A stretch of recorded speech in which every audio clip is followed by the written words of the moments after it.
So, welcome to every one of you. Pretty often, we humans are too tightly coupled with what's on our minds.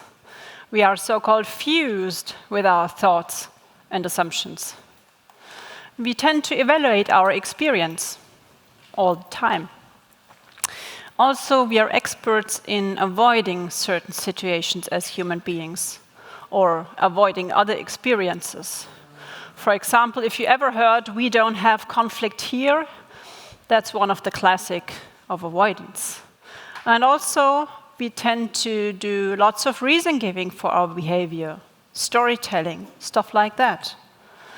Wouldn't it be nice if we could just accept that we have thoughts and emotions, choose a valued direction, intentionally do so, of course, do that together as a group or as a team, and then take action intentionally again?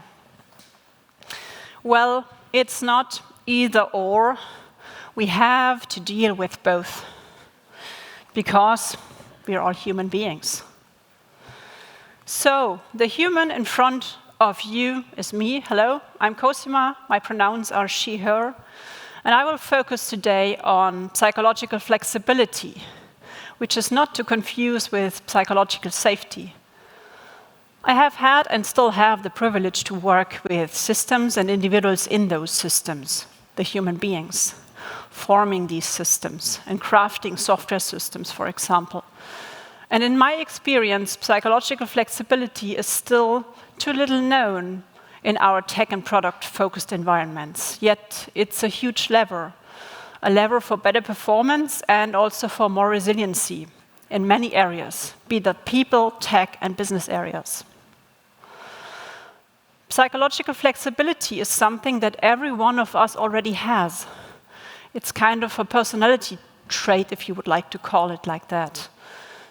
And you can imagine it like this little painting of an ancient temple, which consists of several pillars. And the central pillar of psychological flexibility, the central component, is awareness. Also, you can develop psychological flexibility, almost like mental muscle training. So if we imagine physical muscle training, I don't need to train all my muscles every time I train, but I should pay attention to the main groups of muscles, otherwise I tend with big arms or huge legs or some other dysfunctions. So all components are important, yet I don't need to pay attention to all of them every time. And I'll get to the other two components in a bit. One thing you need to know is this talk contains homework. You might now find your mind meaning-making of the term homework. Possible thoughts could range from, what the heck, we're not in school anymore, to, yeah, cool, additional value, and everything in between. These are just thoughts. So in all seriousness, what do I mean with homework today? This talk contains homework, not like in school, obviously, but I will present some tools, some mind skills that are usually introduced and also practiced in multiple group training sessions, and practiced also at home for yourselves. Imagine like a community of reflective practice at work that meets monthly for an hour for over 6 to 10 months.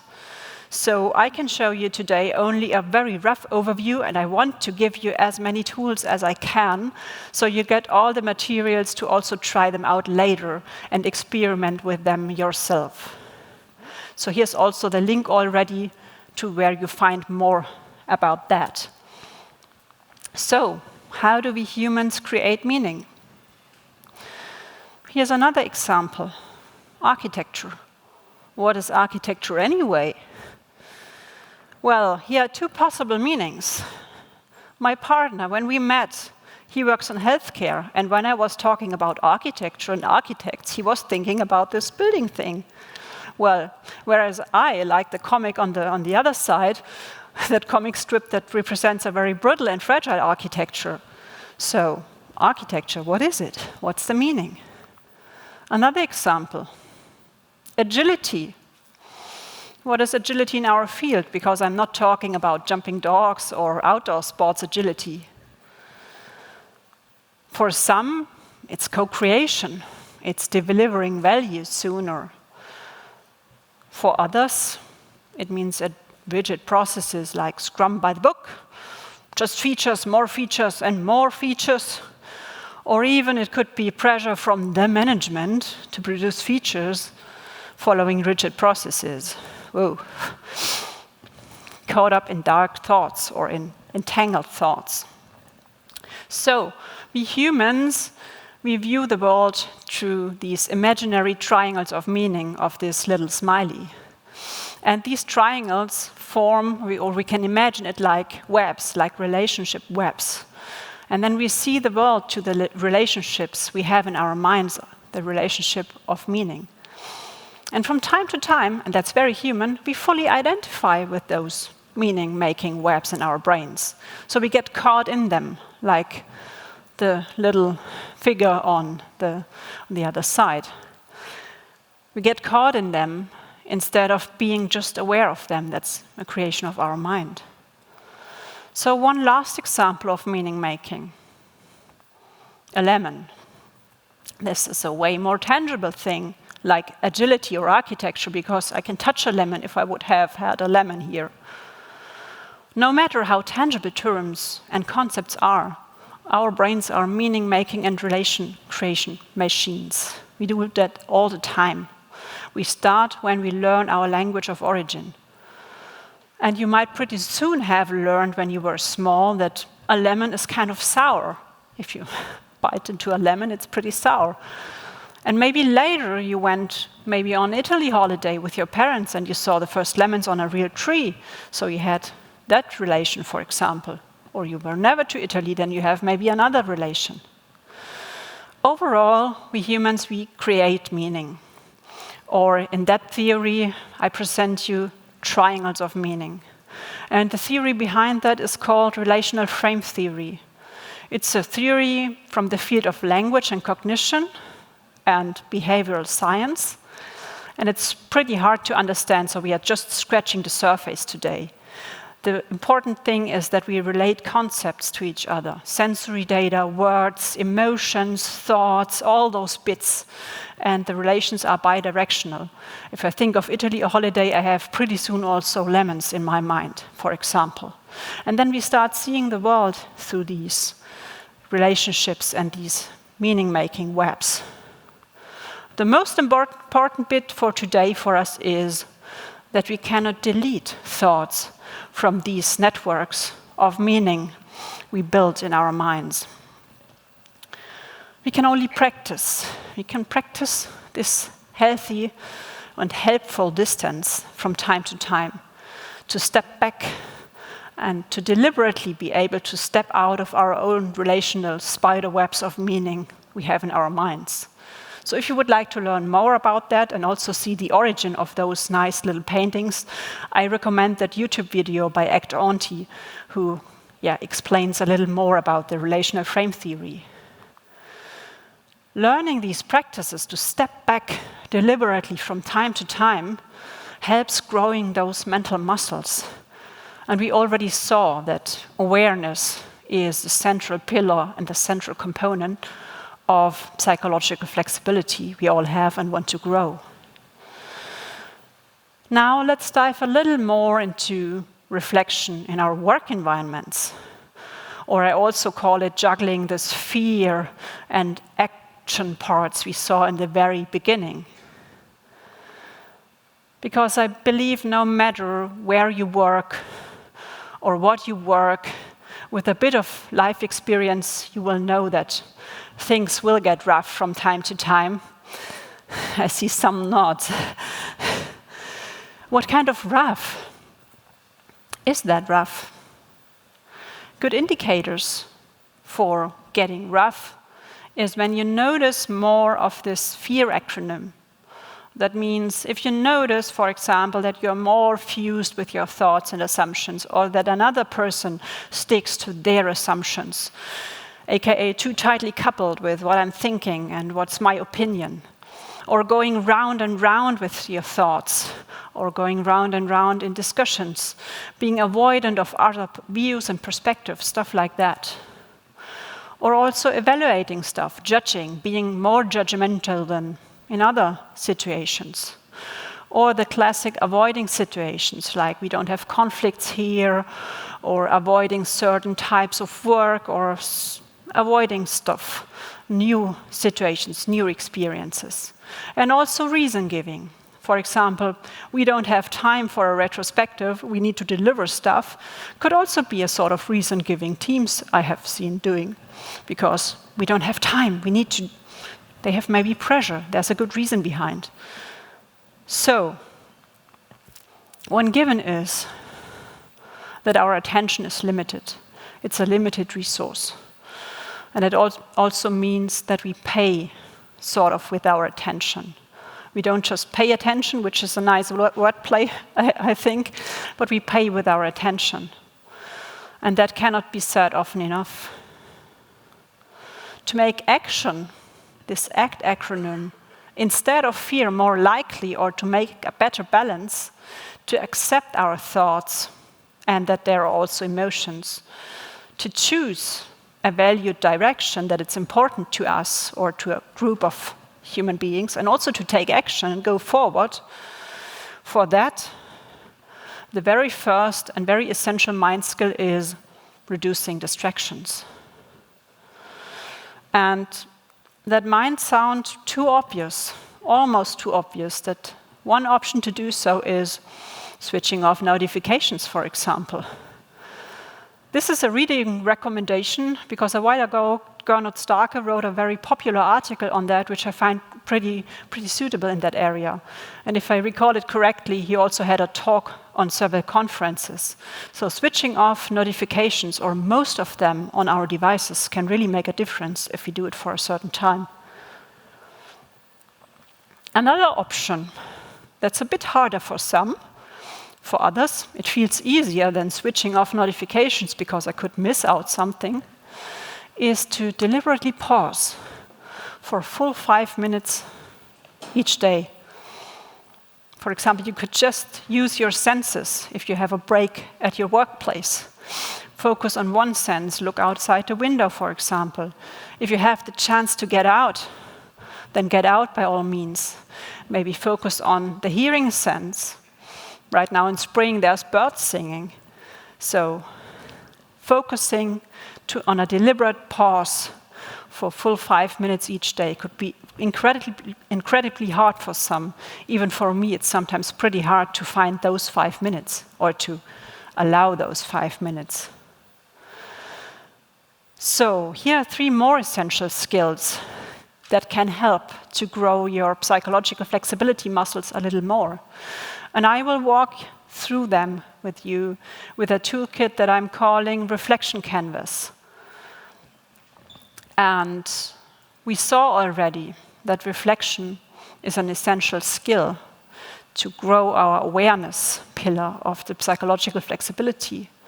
And it helps us to get from the one side of being in our meaning-making process, seeing the world through our triangles of meaning, being potentially entangled with our thoughts and opinions on maybe a tech thing, on a framework, on a method, to being aware of the thing that's in our minds, being aware that other people also have the stuff in their minds, and also be potentially change-able. And some expectation management. Usually it's not that straightforward to go from, okay, that's on my mind, to, this is just what my brain created, and maybe this opinion from the other person is also just their thing in the mind. It usually needs practice. So it's not so straightforward to get from being entangled in the spider webs of meaning to the wow moment. Yet it needs practice, and it can be practiced. And the reflection canvas is a tool that helps you with it, or that can help you with it. It's not the only one. Usually you use it if you are finding yourself in a challenging situation. That could be a conflict or something that you think could be a conflict, or that's a repeating pattern, or that's just something that sticks to your mind longer than you want to have it on your mind. Then it's a good idea to try that out. Reflection canvas is divided in 3 sections. So with a thing, with a challenge in your mind, you first focus on separating what you can observe from your judgments, from your interpretations. In the second part, you focus on building your emotional literacy, because we usually don't have a very huge emotional literacy, especially at work. And then we pause for a moment the urge to intervene, to do something. Usually we are paid to do something, but we pause for a moment and see more options, create also more options what we can do. Then we can still do the thing we always do, or we can choose a different option. And it works best in a written way if you start with it. And with some regular practice, you also can utilize the 3 steps or just one of those steps in your mind if need be. And to get from awareness of the spiderwebs of meaning we have in our minds to more and better choices and more options. So as I said, here's a piece of homework. In the slide deck, you'll get this cheat sheet of guiding questions. And also I'm working to provide a Miro template to do it also together. So you can try it out right after the conference. Here are all the powerful questions, and there are even more that you can use to dig deeper in those 3 parts for the challenge you have in your head. The separating the observations from the judgments, building your emotional literacy, and also noticing what's there, what emotions are there, because they are physical reactions. This is not something we can put aside. And then also the pausing the urge to intervene, to see more options, and then to deliberately take action. Now, you got already the impression of 2 mind skills that you can start with individually. The reflection canvas, which is pretty huge, and the reducing distractions, which sounds pretty small and obvious, but which is also something that needs practice.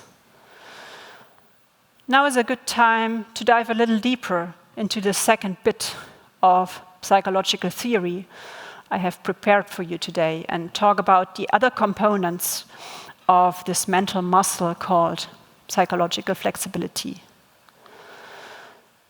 Remember the training metaphor. And we all have this muscle, this mental muscle, the psychological flexibility, and we all can develop it further. And also we need to develop it. It's like with muscles. I used to have back pain. It doesn't go away by magic. You need to train. You need to really do something, or I needed to do that. And developing more psychological flexibility doesn't happen by accident, so we need to focus on where we train. And we can focus on one or more of these components. The awareness, I already mentioned a few times. Authentic actions is another component. And the third pillar is adaptability, or I like change willingness and change capacity better. Awareness, especially in our business environments, is nothing without action, without authentic action. And that also needs adaptability. So it's a balance of these 3. You can even think about the magical triangle you might know often in quality contexts of cost, scope, and time. All are somehow important, and you also need to balance them. So, awareness is anchored usually or related to the present moment. Right now, I'm standing here. It's the present moment. So we have plenty of possibilities to train because we are always in the present moment. Yet, it's not that easy to implement. Anybody ever tried mindfulness practices? Yes, quite a few. For whom did it work out of the box? Yeah, not so much for some. Okay, great. Yeah, sometimes it works, but usually it needs practice, and it's hard sometimes to be in the very present moment and not to think about the next step or yesterday or wander in the mind. This is awareness. The next pillar is actions, or authentic actions, which is somehow related to the future, because we can only act and do something in the future. Here it's about doing what matters to us, what truly matters to us. Doing that even though we experience difficult or unhelpful thoughts, emotions, moods that pretty often result from interactions with other human beings, also at work. Like not liking each other, or having had a conflict, or thinking I'm not enough, I'm not so good at this. It might come out at one point in time that I'm not the expert in that, stuff like that. All the unhelpful stuff our minds create. And that's a very human condition. Every one of us, I bet, has some sort of unhelpful stuff in their minds. Yet we can learn to deal with that. And we also can learn to deal with it more skillfully. And that is where adaptability in that theory comes into play, which is more located on the timeline of the past. So it has a lot to do with handling unhelpful stuff. And usually it comes from experiences we already made. Yet staying adaptable, especially in our fast-paced, busy business world, is pretty important. And as I said, I find the terms change willingness and change capacity more suitable than adaptability. So, anybody here ever tried to build a new habit, sports, healthy eating, in a stressful phase? So, also relatable. Sometimes that's not the very best point in time that we do it in a stressful phase, because we might be willing to do something, yet we might lack of the change capacity, and we might not be able to build the habit as quick or as successful as we could build it if we are in a relaxed state, for example. So that's about the willingness. I can be willing to change or to support a change in a company, but maybe it's already the 5th reorganization, and I'm really worn out of doing more change stuff and change work. So these are the 3 pillars of psychological flexibility. And lots of everyday enemies can get in our way. So this is just a theory, but usually we have busyness, we have complaining people, we have sometimes finger pointing, we sometimes have hidden conflicts, we don't talk about conflict here, we judge all the time, sometimes we judge too quickly, and many more. And usually they relate somehow to this FEAR acronym I presented to you, which also relates to the psychological flexibility theory. They are all very human. So this is nothing to be ashamed of. This is something we all have in some sort of form. And most of the everyday enemies can be addressed when we practice more of our muscles. And if many people know about that and start practicing, I bet we would have better work environments as well. So developing a good foundation. And something that can be actually worked on, because on awareness it's still not very tangible, something that can be worked on, the foundation is, for example, starting to reflect at work. With retrospective, we already do that in a certain way. Or with reviewing our work, we also reflect a little bit. And also going a bit deeper, also reflecting, as we just heard in the talk by Gideon Jakob, reflecting on your leadership skills, for example. This kind of reflection work. And if you like to, you don't need to sit on a mat and sit in with crossed legs, but mindfulness skills is also something to look into and start building those, or just pausing for 5 minutes is also something that pays into that area and starts building this foundation. And then another thing that can be worked on is working with your values, or reconnecting with what is valuable for you as a human being. I'm not talking about the values that are on the company walls sometimes. These are important as well.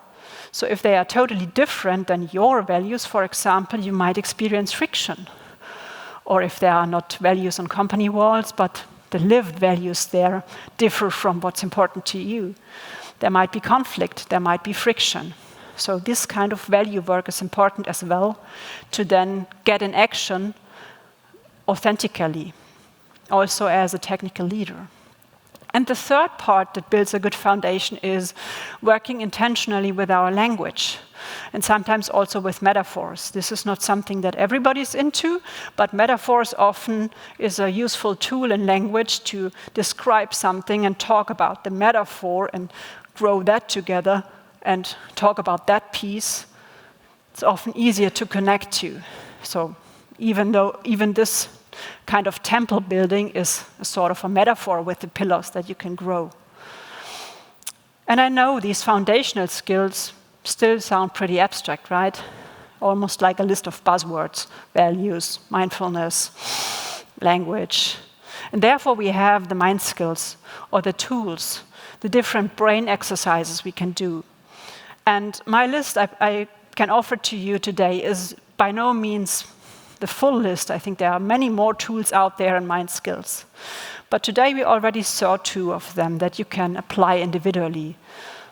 Options to reduce distractions, and also the reflection canvas to reflect on challenging situations or recurring patterns, by separating the observations from the judgments, by building more of your emotional literacy, and also generating options for authentic actions and moving forward.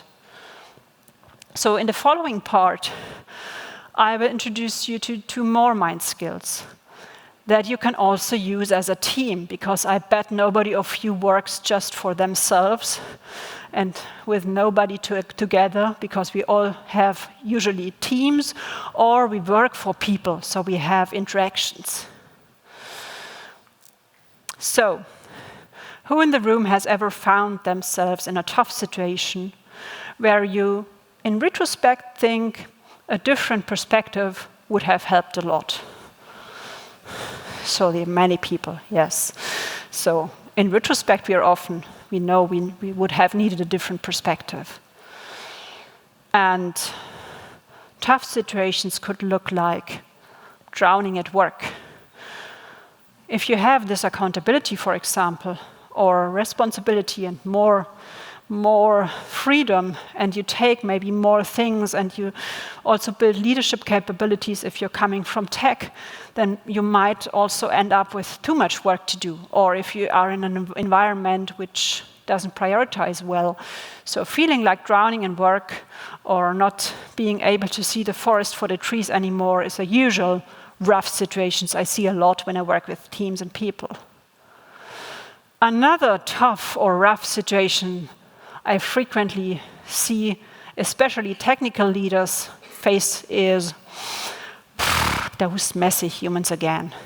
Usually people don't tell me this, but I hear, I just wanted to quickly decide something, or quickly discuss something, or quickly move on with that concept.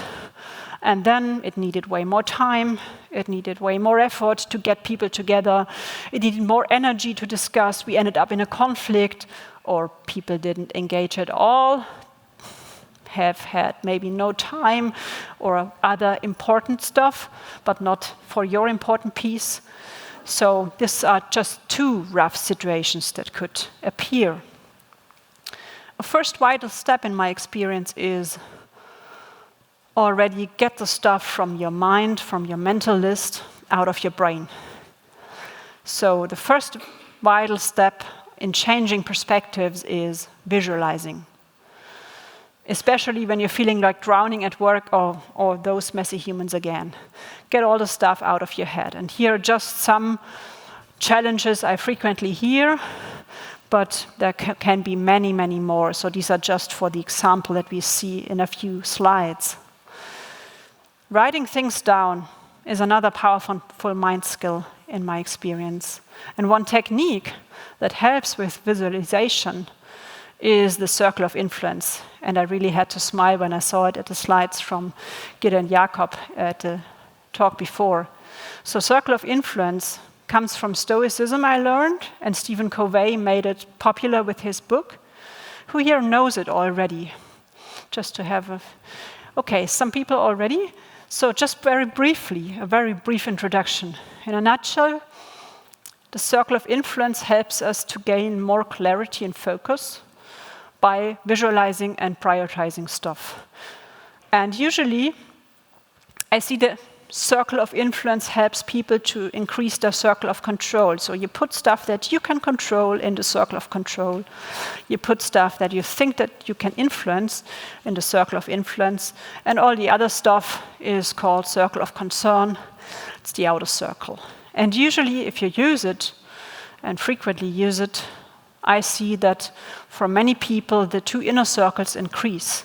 That means they feel they are more in control of things, and also they see that they can influence a lot of stuff with other people in their surrounding. So less concerns and less losing sight or feeling like drowning are often results of that.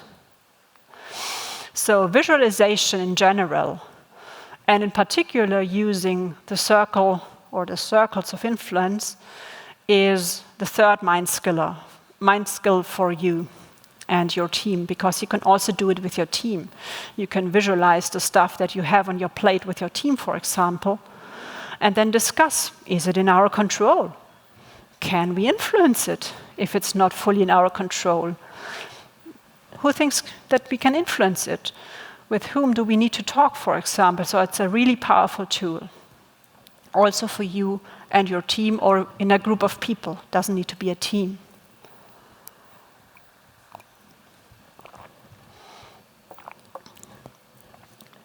So, in the final part, I will introduce you today to another canvas-like exercise, another one-pager like the reflection canvas. And this is called the change of perspectives, which brings together all the three pillars of psychological flexibility. Imagine these challenges I showed before, imaginary challenges I hear frequently of people, especially being in bigger organizations. And imagine we already gained some clarity by putting them into the different circles of control, influence, and concern. Now, a good piece of advice is that if I'm working with myself and reflect on my own, to start with what's in my control. So, change of perspectives is a seemingly simple but powerful one-page exercise, or you could also call it a canvas. You can do it on a piece of paper, and I would strongly advise to do so if you start doing it, or you can also do it digitally. And one word of caution, the left side that I marked with a turquoise color, that can appear pretty hard in the beginning, especially if you're, for example, working in a traditional environment, or if you are not used to introspect, to think about what's going on inside me. So that's a thing with that exercise, but exercise helps us get better. So very briefly, with the example context of I want to have more free headspace for my work, for example. Imagine I'm part of a team, I'm a tech leader, and I want to have more free headspace to actually enable the people I work with and not just be the hamster in the hamster wheel. Think about having more free headspace. We write a context on our piece of paper, and if you do the exercise, this is just for you, just for your eyes. Next, we take a look inside and think, why is having more free headspace important to me? What is my ultimate goal behind that? What is my metaphorically spoken, my so to say compass? Where do I want to go to? And if you're a human being like me, you naturally also have stuff that pulls you away from where you want to go. So the heavy baggage, the heavy backpack. What am I putting in my way forward is the next questions. Which beliefs do I hold that are not helpful anymore? Negative experiences, emotions. For example, if I go and prioritize hard, my boss might get angry. Maybe I don't even get a raise. Or what will my team think of me if I just come back to work tomorrow and prioritize out of the blue? What will they think of me? And since this is an exercise just for myself, you can write down anything. And it helps to write stuff down. And next, we also try to include curiosity and kindness towards ourselves. And that can be pretty hard in the beginning, and that's also pretty intangible. Yet, it helps to look with a non-judgmental stance on through that, like a child or like an alien, like, okay, I think maybe my team gets angry with me, that's okay. But given what I found by looking inside me, we'll gently look on the right side of the paper, the outside, the behavior world. What can others notice? Imagine like a camera. What can I see? What can I hear? What can I record with a camera? So the third question in that example of I want to have more free headspace for my tech leadership work is how can I move closer to my compass, to my goal, what's actually important to me behind that? And what maybe little steps am I already doing? So maybe I take already focus time once a week. Why not do it 30 minutes a day? Maybe I could ask my team, let's prioritize together. So that could be a little step towards. And also the fourth area, how can I move further away? Because we are humans, we also do that. But getting the stuff from your head on paper and think, what can I do to move further away? How can I maybe blow it up? Or what little steps am I already taking backwards? For example, do I really need to take that extra special project my boss directly puts on my table? Maybe not anymore, but maybe I have said yes in the past. So this is a little step back and puts me away from the goal. So this is another piece of homework for you. If you'd like to hear all the questions, a quick walkthrough and some more to play and experiment with. And the important part is start with any challenge you have on your mind, no matter how small. It doesn't need to be perfect, and best use pen and paper, but you can also do it digitally. So, and yes, you can also do it as a team and with a group of people. The important bit is that you have enough trust in the group of people to experiment with these questions. Like for the solo versions, there are also lots of questions you can use. You also get them in the homework section. These are a little different. I even had people in the last time when I presented this at OOP in Munich in February who said, oh, that would make a nice retrospective format. So this could also be an option to use those questions in a retrospective.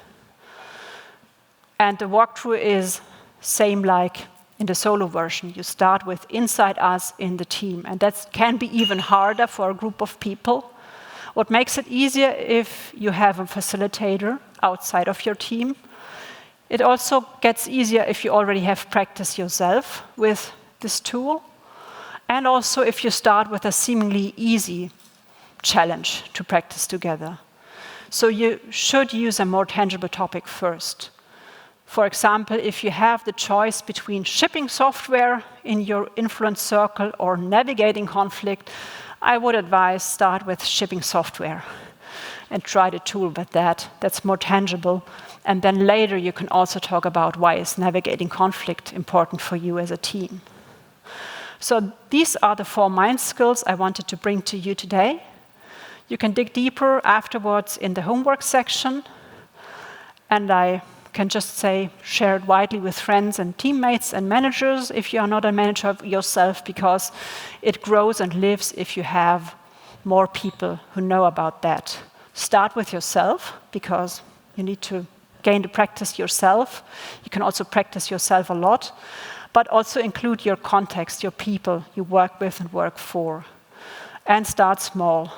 Start soon, but start small. Use the easy topics. No topic is too easy. Don't forget the seemingly obvious to reduce distractions, because we all pay with our attention. And thanks for spending the attention here. That's all I have. And I know I took a little more time, but we have maybe time for questions. Otherwise, I'm here until tomorrow in the end. Thank you.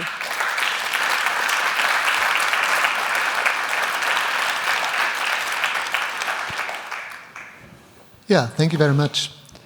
We do have a couple of questions, but unfortunately not that much time. I'll just start with the first one, which kind of asks if the concept of psychological flexibility isn't it a way to counter cultural problems? Shouldn't the default be that people interact safe anyways? So that's the most upvoted question. If I misrepresented it, please correct me. But the question is basically, is psychological flexibility a way to counter our cultural problems that we have today? To counter them or to encounter? To counter them. To counter. I think it's a way to be aware what's around you if you have cultural problems, for example, and then also find ways, more helpful ways to deal with that cultural problem. If I imagine an organization with maybe cultural smells, that could be a way to be more aware of them and also to maybe decide if you want to deal with them. And also there are some cultural things you cannot escape, and then it could be a way to also deal with it more helpfully, yes. But please talk to me in the hallway and we can also go deeper on that. Thank you. Exactly, that's what I would suggest as well. Yeah. There are many more, or at least a couple more questions. Find Cosima.